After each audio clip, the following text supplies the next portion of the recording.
नमस्कार दोस्तों, उम्मीद करता हूं कि आप सब लोग बेहतर होंगे। स्वागत एक बार फिर से आप सभी का SCS एकेडमी के यूट्यूब चैनल पर। मेरा नाम है पंकज शर्मा और डिस्कस करता हूं मैं इस क्लास में आप लोगों के साथ MPPSC प्रीलिम्स यूनिट नंबर 1 इतिहास के सिलेबस को। हमने कई सारे टॉपिक्स हैं जो कंप्लीट कर लिए हैं और आज हमारा इतिहास के सिलेबस में जो टॉपिक है दोस्तों वो है गणतंत्र। गणतंत्र जो है उसकी व्यवस्था को आज हम समझेंगे, साथ ही साथ देखेंगे कि प्राचीन काल में जब हम इतिहास की व्यवस्था को देखते हैं तो कौन कौन से गणतंत्र थे, खासकर भगवान बुद्ध के समय में गणतंत्रों की व्यवस्था क्या थी। तो बहुत इंपॉर्टेंट टॉपिक है, कॉन्स्टिट्यूशन के पॉइंट ऑफ व्यू से देखें तो भी इंपॉर्टेंट है और हिस्ट्री के सिलेबस में दिया गया MPPSC प्रीलिम्स के सिलेबस में यूनिट नंबर 1 में जो हिस्ट्री दिया है वहाँ ये टॉपिक आपको वर्णित है। नया नया जोड़ा है हिस्ट्री में ये टॉपिक। पहले हम लोग जब पढ़ते थे तो हिस्ट्री में जब महाजनपद काल और ये शुरू किया जाता था तब पढ़ा जाता था थोड़ा बहुत, लेकिन अब स्पेशली इस टॉपिक को डाल दिया गया है तो हम इसको डिटेल में देखने वाले हैं। ठीक है, तो अंत तक इस टॉपिक को देखिएगा। ज़्यादा लंबा लेक्चर नहीं होगा, शॉर्ट लेक्चर है, केवल हम इसके कॉन्सेप्ट को समझते हैं क्या है। ठीक है, तो टॉपिक क्या है? गणतंत्र। जब हम दोस्तों गणतंत्र टॉपिक की बात करते हैं तो इसके शब्द में ही इसका अर्थ छुपा हुआ है। इस शब्द को जब आप देखते हैं तो दो हमें व्यवस्थाएं देखने को मिलेगी। एक शब्द मिलता है गण और एक मिलता है तंत्र। गणतंत्र का मतलब है, यहां पर गण का मतलब होता है जनता और तंत्र का मतलब होता है प्रणाली। तो यहां से आप अर्थ निकाल सकते हैं कि ऐसी प्रणाली जो जनता के द्वारा चलती हो, जनता जिसमें प्रमुख हो, उस प्रणाली को आप गणतंत्र कहेंगे। मतलब जनता के शासन पर आधारित प्रणाली को ही गणतंत्र कहा जाता है। इसकी प्राचीन काल की पृष्ठभूमि को अगर देखें दोस्तों तो याद रखिएगा कि हम जब हिस्ट्री पढ़ते हैं तो सबसे पहले हमको सिंधु घाटी सभ्यता का टॉपिक देखने को मिलता है। सिंधु घाटी सभ्यता को कंप्लीट करेंगे, इसके बाद हम लोग वैदिक सभ्यता को पढ़ते हैं। वैदिक सभ्यता को दो भागों में बांटकर देखते हैं, एक ऋग्वैदिक और दूसरा उत्तर वैदिक। तो ये जो ऋग्वैदिक और उत्तर वैदिक काल है इसमें ही बहुत बड़े परिवर्तन हमें देखने को मिलते हैं। परिवर्तन कैसे कि ऋग्वैदिक काल की व्यवस्था एक आइडियल व्यवस्था देखने को मिलती है। राजनीति हो या हम समाज की बात करें या अर्थव्यवस्था की बात करें, जितनी भी चीजें हम देखते हैं सभी बेहतर हमें दिखाई पड़ती है। और ऋग्वैदिक काल में हमें यहाँ राजा की व्यवस्था देखने को मिलती है कि राजा जो होता था वो निर्वाचित होता था। तो एक प्रकार से अगर हम निर्वाचित राजा की व्यवस्था की देखें तो वो हमें ऋग्वैदिक काल से ही देखने को मिल रही थी। कबीलाई शासन व्यवस्था के तहत चुना हुआ राजा शासन व्यवस्था में अपनाया गया था। तो मूल रूप से तो वो ऋग्वैदिक काल से ही हमें व्यवस्था देखने को मिलती है। और उसके पहले अगर हम सिंधु घाटी सभ्यता में देखें तो यहाँ की शासन व्यवस्था की ज्यादा जानकारी तो नहीं है, लेकिन जो भी स्वरूप रहा होगा वो इसी प्रकार के स्वरूप को जनरली देखा गया है दोस्तों।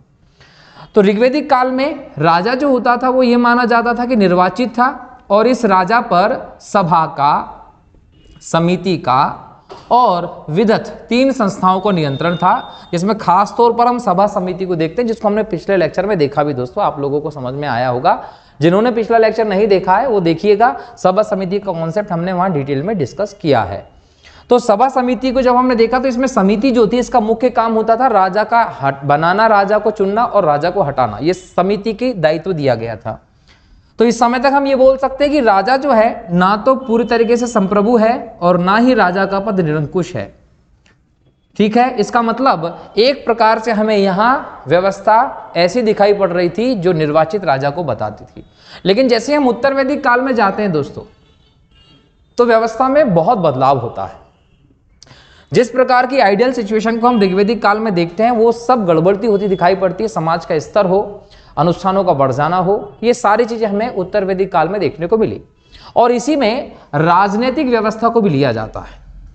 काफी हद तक देखें तो सभा समिति जैसी जो संस्थाएं थी जो एक लोकतांत्रिक स्वरूप प्रदान करती थी व्यवस्था को, उनका महत्व कम हो गया और यहाँ पर जो राजा होने लगा वो अपने आप को वंशानुगत व्यवस्था के अंतर्गत ले गया। राजा का बड़ा बेटा ही राजा बनेगा, ऐसी व्यवस्था से शुरू हुई और यहां से राजा के पद में संप्रभुता भी दिखने लगी और निरंकुशता भी दिखने लगी। तो यहां से जो स्थिति गड़बड़ हुई वो स्थिति लगातार चलती रही और उसके बाद लोग बहुत ज्यादा इन पूरे सिस्टम से परेशान हुए। व्यवस्था को सुधारने के लिए हम धार्मिक आंदोलन की व्यवस्था भी देखते हैं, जिसमें जैन धर्म और बौद्ध धर्म भी आए। जब जैन धर्म और बौद्ध धर्म आए तो जो रूढ़िवादिता और एक प्रकार से समाज का पिछड़ापन था उसको कम करने का प्रयास किया और काफी हद तक वो सुधरा भी। ऐसी स्थिति में इस प्रकार की वंशानुगत निरंकुश तानाशाही पूर्ण शासन व्यवस्था को लेकर लोगों का मन उठने लगा। लोग इससे परेशान होकर लोगों ने कहा कि नहीं, ये सब सिस्टम नहीं होना चाहिए, कुछ नया हो, ऐसा राजा हो जो कम से कम हमारे हिसाब से चल रहे और हमारे लिए काम तो करेगा कम से कम। तो इसलिए लोगों ने इस पूरे सिस्टम से परेशान होकर नई व्यवस्था को अपनाने का सोचा। और उत्तर वैदिक काल का समय आप देखते हैं कितना, 1000 ईसा पूर्व से 600 ईसा पूर्व। और 600 ईसा पूर्व की जो व्यवस्था है दोस्तों, हम इसको कहते हैं 6वीं शताब्दी ईसा पूर्व की। और 6वीं शताब्दी ईसा पूर्व में इस पूरे सिस्टम से लोग परेशान हुए। इससे परेशान होकर लोगों ने नए शासन तंत्र की आवश्यकता को महसूस किया और उसकी स्थापना की ओर बढ़े। तब जाकर स्थापना होती है 6वीं शताब्दी ईसा पूर्व में गणतंत्रों की। तो ये गणतंत्र रहे। तो यहां पर आप समझ गए होंगे कि गणतंत्र क्या है। गणतंत्र गण तथा तंत्र मिलाकर बना शब्द है, जिसमें जनता के शासन प्रणाली की बात होती है। इस शासन प्रणाली की विशेषता यह है कि इसमें जो राजा होता है वो जनता के द्वारा निर्वाचित होता है। राज सत्ता जो होती है वो जनता में निहित होती है और जनता अपने राजा को चुनती है। उसके माध्यम से पूरे शासन व्यवस्था को चलाया जाता है। अब शासन व्यवस्था हो या न्याय व्यवस्था हो, दोनों की दोनों किसके माध्यम से चल रही है, यहाँ पर जनता के माध्यम से। तो ये सिस्टम जो है वो हमें 6वीं शताब्दी ईसा पूर्व से दिखाई पड़ता है। जब हम प्राचीन गणतंत्र को देखते हैं दोस्तों, तो यहाँ पर एक एग्जाम्पल भी दिखता है। एग्जाम्पल दिखाई पड़ता है किसका, वैशाली का। वैशाली जब हम बात करते हैं दोस्तों, तो ये माना जाता है ऐतिहासिक साक्ष्यों से कि विश्व का कोई सबसे प्राचीन गणतंत्र है तो वो वैशाली ही था। और ये वैशाली गणतंत्र जो था वो प्राचीन गणतंत्र होने के साथ साथ सबसे शक्तिशाली गणतंत्र के तौर पर भी स्थापित हुआ दोस्तों। यहां पर अगर प्राचीन काल में देखें तो लिच्छवी गणराज्य जो है वो देखने को मिलता है। लिच्छवियों का राज यहां पर रहा है। हम इसके बारे में आगे बात करने वाले हैं, ठीक है। तो ये वैशाली प्राचीनतम गणतंत्र की बात हमें देखने को मिलती है। लेकिन अगर हम भारत के शासन व्यवस्था के स्वरूप को देखें तो हम कहते हैं कि भारत क्या है, एक गणराज्य है। भारत एक गणराज्य है। तो हम उसको भी देख लेते हैं कि भारत किस प्रकार से गणराज्य की व्यवस्था के अंतर्गत हम देख रहे हैं। भारत एक गणराज्य है, गणतंत्र है। इसका क्या मतलब है दोस्तों, 1947 में अंग्रेजों का शासन खत्म होता है और 15 अगस्त 1947 को आज़ादी मिली। आज़ादी के बाद संविधान की एक पूरी व्यवस्था देखने को मिली और 26 जनवरी 1950 को देश का संविधान लागू। और यह कहा जाता है कि संविधान लागू होने के साथ ही गणतंत्र के तौर पर, एक गणराज्य के तौर पर भारत की स्थापना हो जाती है। भारत में 28 राज्य और 8 केंद्र शासित प्रदेशों की पूरी व्यवस्था है। एक गणराज्य भारत जो राज्यों का संघ के तौर पर स्थापित किया गया है, ये हम लोगों को पता है। अब यहाँ पर अगर हम भारत के गणतंत्र के तौर पर व्यवस्था की बात करें तो ध्यान रखिएगा कि भारत में जो शासन का प्रमुख है वो निर्वाचित होता है और अंतिम रूप से सत्ता किसमें समाहित है, जनता में है। हम भारत के लोग भारत को एक संपूर्ण प्रभुत्व संपन्न समाजवादी पंथनिरपेक्ष गणराज्य, भारतीय संविधान की प्रस्तावना में ये वर्ड दिए गए, जहां से हम कहते हैं कि हम भारत के लोग, मतलब अगर हम देखें तो इस संविधान को अंगीकृत करने वाला हो, अधिनियमित करने वाला हो, आत्मर्पित करने वाला है तो हम भारत के लोग हैं। और सत्ता का अंतिम स्रोत जो है वो भारत की जनता है दोस्तों। और पूरे व्यवस्था में हम देखते हैं कि हमारा जो शासन प्रमुख होता है वो निर्वाचित होता है, पर्टिकुलर समय अवधि के लिए उसे चुना जाता है, जो हमारे लिए शासन का कार्य करता है। इसी आधार पर हम कहते हैं कि भारत क्या है, एक गणतंत्र व्यवस्था है दोस्तों, जहां पर लोकतांत्रिक विधि से शासन किया जाता है। पूरा लोकतांत्रिक विधि से हम शासन को देखते हैं। तो ये सिस्टम हमें यह देखने को मिलता है कि भारत जो है वो एक गणराज्य है। गणतंत्र के तौर पर हम भारत की व्यवस्था को देखते हैं दोस्तों। तो ये बात हुई गणतंत्र की अवधारणा की, ये बात हुई भारत एक गणतंत्र के तौर पर कैसे है, ये बात हुई कैसे गणतंत्रों की स्थापना हुई थी, कैसे लोगों ने इसका प्रारंभ किया था। अब हम बात करते हैं कि भगवान बुद्ध के समय 6वीं शताब्दी ईसा पूर्व में भगवान बुद्ध रहे, तो उस समय गणतंत्र की क्या स्थिति थी। तो हमें भगवान बुद्ध के समय के विभिन्न साक्ष्यों से पता चलता है कि 10 गणतंत्र मौजूद थे इंपॉर्टेंटली। अब हम उन 10 गणतंत्रों को दोस्तों अगर देखें तो ध्यान रखिएगा कि पहला जो है वो है कपिलवस्तु। कपिलवस्तु में थे शाक्य, तो कपिलवस्तु के शाक्य, ये पहला महत्वपूर्ण गणतंत्र देख रहे हैं। कपिलवस्तु की राजधानी अगर हम यहां देखें दोस्तों तो राजधानी क्या है, कपिलवस्तु है। और शाक्यवंशी कीर्ति ने इसकी स्थापना की थी, ठीक है। यह भी याद रखिएगा कि इन लोगों में, शाक्य लोगों में एक परंपरा चलती थी जिसमें ये अपनी जाति के बाहर कन्या से अपने बच्चों का विवाह नहीं करवाते थे। और जब हम शाक्य मुनि शब्द सुनते हैं, शाक्य कुमार शब्द सुनते हैं, तो हमारा ध्यान जाता है कहाँ? भगवान बुद्ध की तरफ। भगवान बुद्ध जो थे वो शाक्य कुल के ही, तो दोस्तों याद रखिएगा। राजा शुद्धोधन के यहाँ पर अगर हम देखें तो 563 ईसा पूर्व में कपिलवस्तु, नेपाल, लुम्बिनी ये जगह रही जहां पर भगवान बुद्ध का जन्म हुआ था। तो भगवान बुद्ध का संबंध भी किससे रहा? कपिलवस्तु के शाक्यों से रहा है, याद रखिएगा। जब भी पूछा जाएगा कौन सा कुल था भगवान बुद्ध का, तो शाक्य था।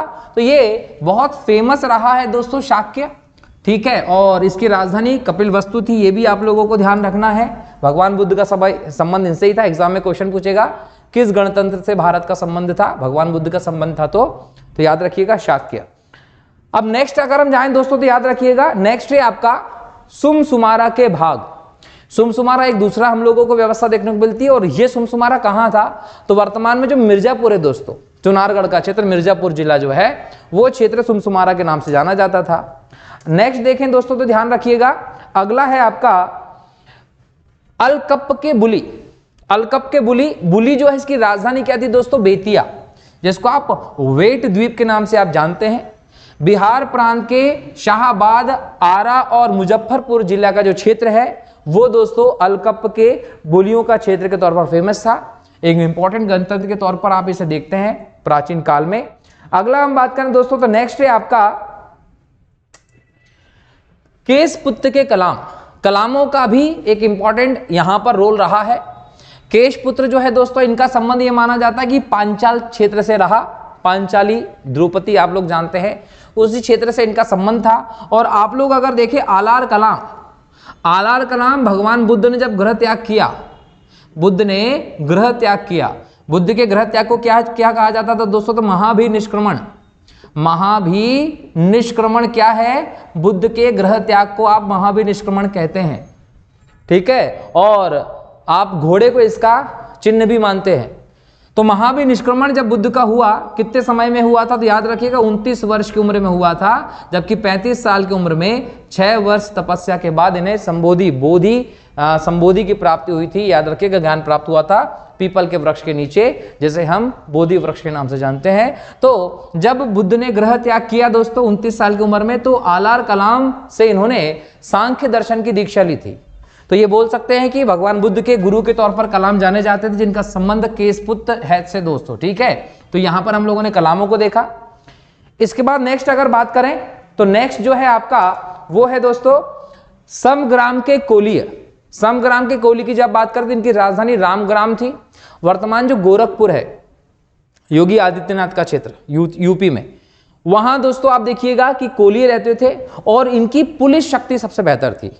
तो पुलिस व्यवस्था किस गणतंत्र के लोगों की इंपॉर्टेंट थी? तो याद रखिएगा रामग्राम के जो कोलीय लोग थे उनकी पुलिस शक्ति जो थी वो सबसे ज्यादा ताकतवर थी, और इसी के लिए ये लोग जाने गए थे दोस्तों। नेक्स्ट है कुशीनगर। कुशीनगर के मल्ल राजा शस्तिपाल के राजा प्रसाद में ही भगवान बुद्ध को निर्वाण हुआ था दोस्तों, महापरिनिर्वाण हुआ था। बुद्ध का महापरिनिर्वाण कहां हुआ था? कुशीनगर के मल्लों के यहां पर। यहां वाल्मीकि रामायण को ध्यान रखिएगा, रामायण में मल्लों को लक्ष्मण के पुत्र चंद्रकेतु मल्ल का वंशज भी बताया गया है। तो ये एक इंपॉर्टेंट क्षेत्र रहा जिस प्रदेश में भगवान बुद्ध का महापरिनिर्वाण हुआ था दोस्तों, ध्यान रखिएगा। इसके बाद हम देखें दोस्तों तो आपका जो अगला है वो है पावा। पावा के भी मल्ल रहे, इसे आधुनिक कुशीनगर के तौर पर आप जानते हैं। और सैनिक प्रवृत्ति के लिए पावा के जो मल्ल थे उनको जाना गया था। तो पावा के मल्ल आप लोग ध्यान रखेंगे। नेक्स्ट है पिपली वन के मौर्य। इनको मौर्य क्यों बोला गया? इनको मौर्य इसलिए बोला गया कि एक कहावत प्रचलित है कि यहां पर बहुत ज्यादा मोर मिलते थे। तो चूंकि ये मोरों का प्रदेश था, पिकॉक का, तो इसलिए यहां के लोगों को मौर्य कहा गया और ये मौर्य कहलाने लगे, मौर्य वंश बन गया।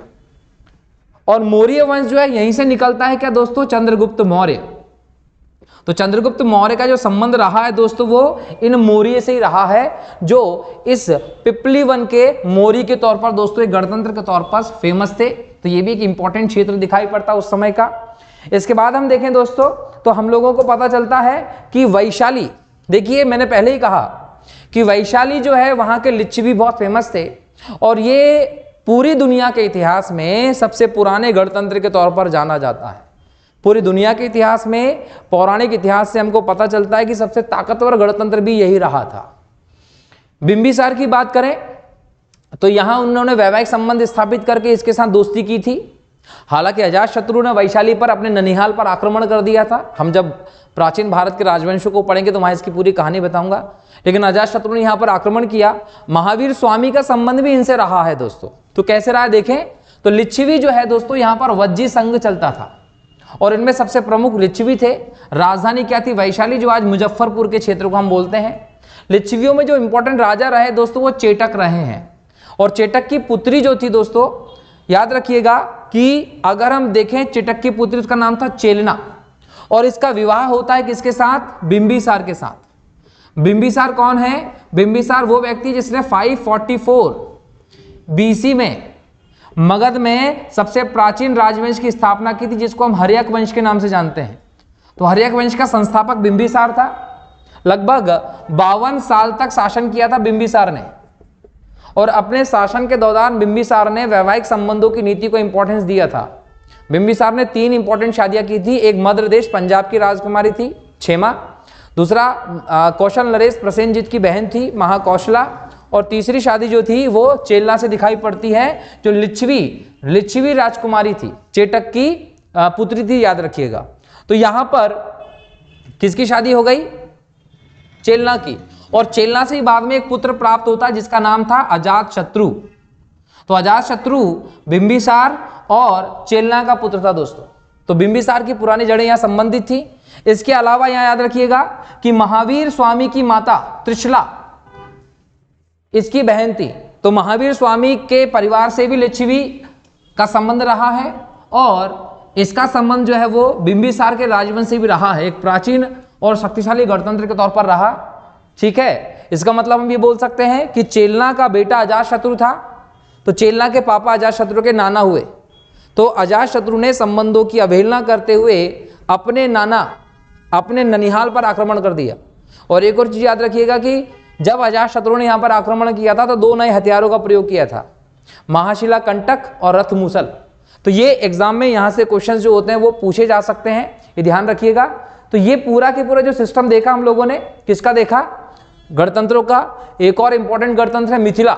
मिथिला हर एक व्यक्ति जानता है, श्री राम भगवान के ससुराल के तौर पर हम मिथिला को जानते हैं। राजा जनक की नगरी है मिथिला, और यहां पर राजा जनक प्रसिद्ध रहे हैं दोस्तों।